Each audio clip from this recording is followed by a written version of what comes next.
Breaking news చూస్తున్నాం. One nation one election bill ఇవాళ parliament ముందుకు రానుంది. వన్ నేషన్ వన్ ఎలక్షన్ కోసం కేంద్రం 2 బిల్లులు సిద్ధం చేసింది.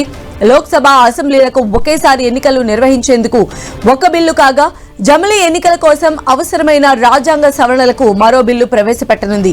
ఈ 2 బిల్లులకు కేంద్ర కేబినెట్ డిసెంబర్ 12న ఆమోదం తెలిపింది.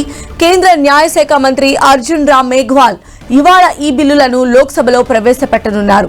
విస్తృత సంప్రదింపులు జరిపేందుకు గాను పార్లమెంటు ఉభయ సభల ఉమ్మడి కమిటీకి ఈ బిల్లును సిఫారసు చేయాలని లోక్సభ స్పీకర్ ఓం బిర్లాను మేఘ్వాల్ కోరనున్నారు. ఎంపీల సంఖ్య ఆధారంగా ఆయా పార్టీలకు ఈ కమిటీలో చోటు కల్పించనున్నారు. ఏ పార్టీ తరపున ఎంతమంది సభ్యులు ఉంటారో స్పీకర్ సాయంత్రానికి ప్రకటించనున్నారు.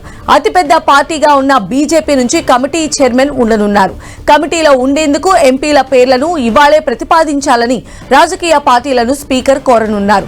ప్రాథమికంగా ఈ కమిటీ కాలపరిమితి 90 రోజులు విధించనున్నారు. తర్వాత ఈ గడువును పొడిగించే అవకాశం ఉంది. అయితే జమిలీ ఎన్నికలు నిర్వహించేందుకు 32 రాజకీయ పార్టీలు మద్దతు ఇవ్వగా 25 పార్టీలు వ్యతిరేకించినట్లు ఇప్పటికే రామ్నాథ్ కోవింద్ కమిటీ ప్రకటించింది.